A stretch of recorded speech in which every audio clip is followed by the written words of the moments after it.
श्री शिवाय नमस्तुभ्यम। अब सुनिए आगे की कथा। सावन मास महात्म्य में भोलेनाथ देवी पार्वती से कहते हैं, हे पार्वती, इंद्रेश्वर से पश्चिम और अर्क स्थल से पूर्व संवत्तेश्वर लिंग है। पुष्करणी में स्नान करके उनका दर्शन करने से मनुष्य 10 अश्वमेघ यज्ञों का फल पा लेता है। उसके पूर्व भाग में और पाप मोचन तीर्थ से नैऋत्य कोण में मेघेश्वर नाम से विख्यात शिवलिंग है, जो सब पापों का नाश करने वाला है। अनावृष्टि का भय होने पर वहीं वारुणी पाठ कराना चाहिए। वहाँ प्रतिदिन पृथ्वी को जल से भिगोएं। मेघों द्वारा स्थापित मेघेश्वर का जहाँ पूजन होता है, वहाँ अकाल का भय कभी नहीं होता। गात्रोत सर्ग से उत्तर बलभद्र जी द्वारा स्थापित महापापहारी शिवलिंग है, जो मनुष्य तृतीया और रेवती नक्षत्र के योग में चंदन पुष्प आदि उपचारों द्वारा बलभद्र जी का पूजन करता है, वह योगेश्वर का पद पा लेता है। प्राचीन काल में राजा भरत ने पुण्यमय प्रभास क्षेत्र में आकर परम उत्तम 10 अश्वमेघ यज्ञों का अनुष्ठान किया था। उसमें सोमपान करके 100 नेत्रों वाले देवराज इंद्र पूर्ण तृप्त हो गए थे। अन्न और पान से दीन जन तथा दक्षिणा से ब्राह्मण तृप्त हुए थे। फिर सभी देवता प्रसन्न होकर राजा भरत से बोले, महाबाहो, तुम कोई वर मांगो। राजा कहने लगे, जो मनुष्य यहाँ आकर भक्ति पूर्वक स्नान करे, उसे 10,000 अश्वमेघ यज्ञों का फल मिल जाए। देवराज इंद्र ने कहा, हे राजन, भूतल पर यह स्थान दशाश्वमेघ नाम से विख्यात होगा।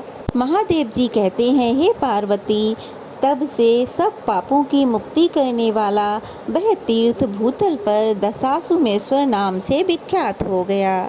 ऐन्द्र वारुण स्थान से लेकर गौमुख तक और गौमुख से आश्वमेधिक तीर्थ तक विद्वानों ने शिव क्षेत्र बताया है।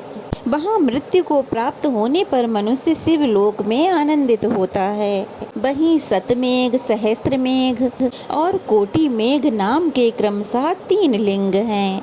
दक्षिण दिशा में सतमेघ लिंग है, जो 100 यज्ञों का फल देने वाला है। प्राचीन काल में कार्त्यवीर ने वहीं शिवलिंग की स्थापना करके 100 यज्ञों का अनुष्ठान किया था। मध्य में जो कोटि लिंग है, वहाँ साक्षात ब्रह्मा जी ने इस लिंग की स्थापना करके 1 करोड़ यज्ञ किए थे। उसके उत्तर भाग में सहस्त्रमेध लिंग है, जिसकी स्थापना करके देवराज इंद्र ने सहस्त्र यज्ञ का अनुष्ठान किया था। जो पंचामृत, जल, फल, फूल आदि से उस लिंग की पूजा करता है, वह उन तीनों शिवलिंग के नाम वाले यज्ञों का फल पा लेता है। वहीं दुर्वासादित्य का स्थान भी है, जहाँ दुर्वासा ऋषि ने हजारों वर्षों तक तप किया और निराहार रहकर सूर्य नारायण की आराधना की। तब भगवान सूर्य ने उन्हें प्रत्यक्ष दर्शन देकर कहा कि सुब्रत, वर मांगो। दुर्वासा जी बोले, भगवान, यहाँ मेरे द्वारा आपकी जो प्रतिमा स्थापित की गई है, उसमें आप तब तक निवास करें जब तक यह पृथ्वी स्थिर है। आपकी पुत्री यमुना जी भी यहीं रहें और आपके महाबली पुत्र धर्मराज जी भी यहीं निवास करें। तब सूर्यदेव ने कहा, महामुने, तुमने जो कुछ भी मांगा है वह तो होगा ही। उसके अलावा गंगा आदि और भी कोटि तीर्थों का यहाँ निवास हो जाएगा। देवताओं सहित मैं भी यहाँ स्थित रहूँगा। दुर्वासादित्य का दर्शन करके यहाँ सब प्राणी कोटि यज्ञों का फल पाएंगे। ऐसा कहकर भगवान सूर्य ने अपनी कन्या और पुत्र का स्मरण किया। यमुना जी पाताल फोड़कर वहाँ उपस्थित हो गईं और सूर्य भगवान के पुत्र काल दंडधारी यमराज जी भी वहाँ प्रकट हो गए। सूर्य देव बोले, धर्म, तुम और यमुना कोटि तीर्थों के साथ यहाँ निवास करो। तुम्हें यहीं रहकर पापी प्राणियों की भी यत्न पूर्वक रक्षा करनी चाहिए। ऐसा कहकर सूर्य नारायण वहाँ से अंतर्ध्यान हो गए। दुर्वासा ऋषि ने अपने आश्रम की तरफ देखा तो पाया यमुना जी वहाँ प्रकट हो गई थीं और उस क्षेत्र में साक्षात यमराज जी भी स्वरूप धारण करके दिखाई दिए। आदित्य से दक्षिण और दुंदुभी से पूर्व भाग में यमुना कुंड है। दुंदुभी वहाँ के क्षेत्रपाल हैं, जिनका शब्द दुंदुभी के समान होता है। बैसाख मास में मनुष्य उस कुंड में स्नान करके भक्ति पूर्वक दुर्वासादित्य की पूजा करे। जो उस महाकुंड में स्नान करके अपने पितरों का तर्पण करता है उसके पितर 10 वर्षों तक तृप्त रहते हैं।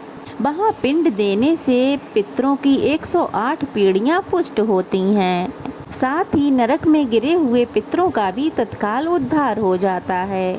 माघ मास के शुक्ल पक्ष में सप्तमी तिथि को जो मनुष्य अपने मन को संयम में रखते हुए दुर्वासादित्य की पूजा करता है वह ब्रह्म हत्या से छूट जाता है।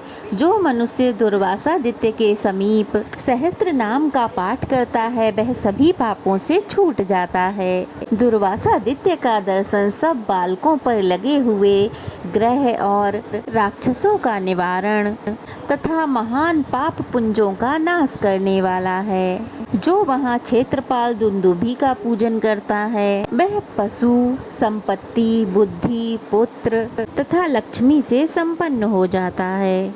सूर्य देव का वह क्षेत्र 1 कोस तक फैला हुआ है। जो सूर्य देव के प्रति भक्ति भाव से रहित हैं उसे उस क्षेत्र में प्रवेश नहीं करना चाहिए। महादेव जी कहते हैं, देवी समस्त यादवों का संहार हो जाने पर केवल वज्र शेष रह गए थे। वे अपनी आयु के शेष भाग में अपने पुत्र मैदवलक यादवों के राज्य पर अभिषिक्त करके प्रभास क्षेत्र में आए। यहाँ उन्होंने एक शिवलिंग स्थापित किया जो ब्रजेश्वर नाम से प्रसिद्ध हुआ।